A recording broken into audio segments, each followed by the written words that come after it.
Jordan Love and the Green Bay Packers are truly heating up at the right time. The Green Bay Packers are looking pretty great right now, I'm not gonna lie to you guys. I've been seeing some great things from Jordan Love over the past few weeks, and I finally decided it's time to talk about it because man, Jordan Love is starting to do some impressive stuff. Especially with them taking out the Chiefs on Sunday Night Football and him outplaying Patrick Mahomes, in my opinion, we really gotta start talking about Jordan Love and the Packers because they're doing some great things. But before we get into my breakdown of what Jordan Love has been doing over the course of the season, drop a like and subscribe. You guys already know the drill. And comment how you guys feel about the Green Bay Packers, and do you think they're going to end up making the playoffs this year? Because in my opinion, they're sitting at the 7th seed right now, and I honestly, with their schedule coming up, I see it happening. But let's get into it. Honestly, I think we got to tell the full story before we can really get into how the Packers are heating up right about now and just at the right time. So let's start at the beginning of the year, all the way back in September. Week 1, the Green Bay Packers have to play the Chicago Bears, and in my opinion, my eyes were really set on Justin Fields and DJ Moore. I wasn't really too worried about the Packers, but man,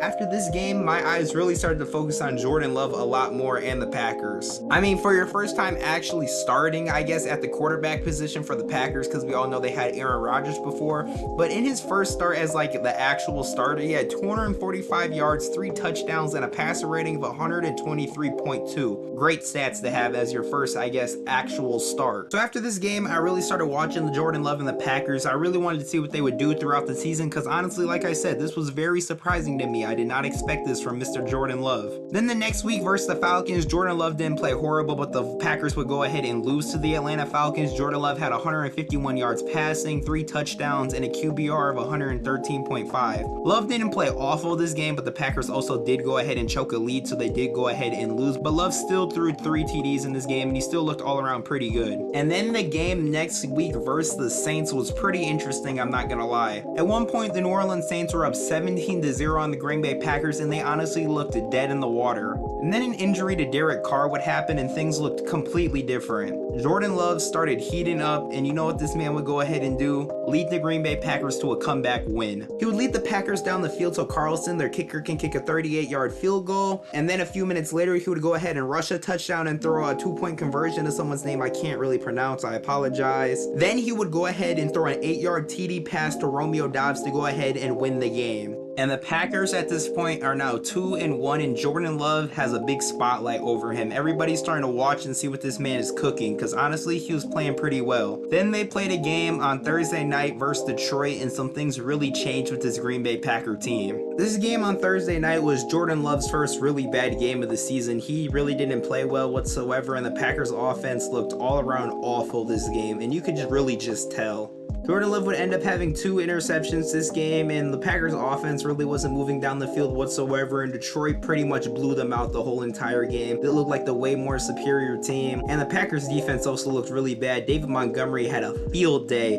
against this defense. I mean, man, he was really cooking. And then next up, on Monday night versus the Raiders, in my opinion, Jordan Love had his worst game of his career this night. Jordan Love in this game versus the Raiders would only throw for 182 yards. He would throw no touchdowns, a completion percentage of 53.3, and he threw 3 interceptions to, in my opinion, not a very good Raiders defense, and he had a QBR of 32.2, and Jordan Love looked all around awful. And this is where conversations started happening about, is Jordan Love the quarterback of the future in Green Bay? Because I mean, man, this game was all around tragic for Love in the Packers offense. And this is the point in the season where the Green Bay Packers kind of went on a little bit of a losing streak. I mean, losing that game on Thursday to Detroit, losing that game on Monday night to the Raiders, that wasn't a good look either. Then they would have to go ahead and play the Broncos in Denver the next week, and things weren't looking good that day either. Jordan Love definitely had an improved performance from last week. I mean, he had less passing yards with 180, but he threw 2 touchdowns and only 1 interception this time. But the Green Bay Packers would go ahead and lose this game as well. And then the next week they would take on the Minnesota Vikings at Lambeau, and the Packers pretty much got blown out this game. The Vikings offense looked unstoppable, of course, until Kirk Cousins sadly tore his Achilles. That was very sad to watch, but you know, Green Bay only put up 10 points. They weren't really doing much that game either. Then on November 5th, they would go ahead and play a game versus the Los Angeles Rams, and this game was just all around weird. Matthew Stafford Stafford was out with a thumb injury. The Rams offense was pretty much not able to put anything together. They looked awful, and the Packers would go ahead and win this game. I mean, honestly, Jordan Love didn't even play bad this game. He had 228 yards, a touchdown, a 76.9 completion percentage, and a QBR of 115.5. Those are some pretty decent numbers, I'm not gonna lie. And then next week they play a game versus Pittsburgh, which they would go ahead and lose because Jordan Love threw a game-losing interception. But you know, Pittsburgh got a tough defense. You know, you gotta give them a break for this one. And here's where things for the Green Bay Packers really started to turn around all of a sudden.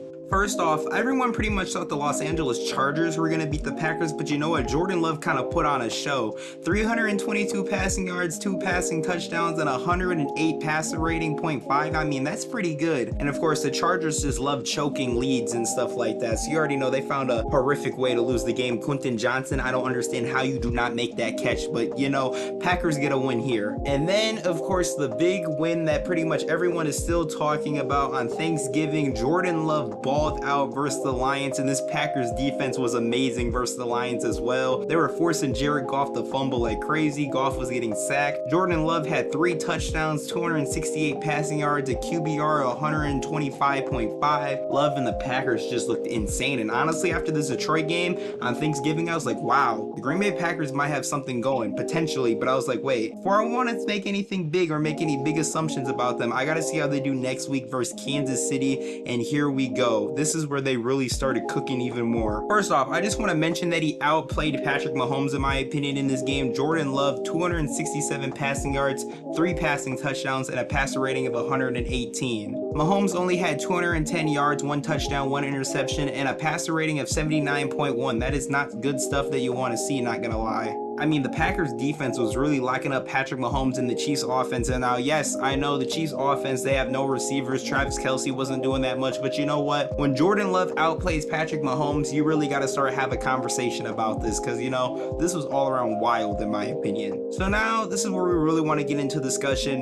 The Packers are currently the 7th seed in the NFC, and this is where you really want to start having a conversation about, can the Packers potentially make playoffs? Because honestly, at one point they looked dead in the water, but now, honestly, I think they got a chance if you look at their upcoming schedule, because man, it is pretty nice. First off, coming up on Monday, they have a game at the New York Giants. I'm not worried about that. I think they're going to easily be able to go ahead and take care of them. And then they have another game on December 17th versus the Tampa Bay Buccaneers, and it's also in Lambeau. I think they're going to go ahead and be able to take care of them. And then they have a game versus Carolina in Carolina on Christmas Eve. That should be an easy win for them. Carolina has just looked so horrible this year. And then on Sunday night, they play a game versus the Vikings, which in my opinion, this game is probably going to be huge for the wild card standings because the Packers are really going to need to win this game if they really want to make playoffs. But you know, in my opinion, this is a very winnable game for them. And then to close out the season, they play the Chicago Bears in Lambeau. And you know what? The Packers have really owned the Bears over the last couple of years. Jordan Love blew them out week 1. Would not be surprised if it happened again in week 17 because man,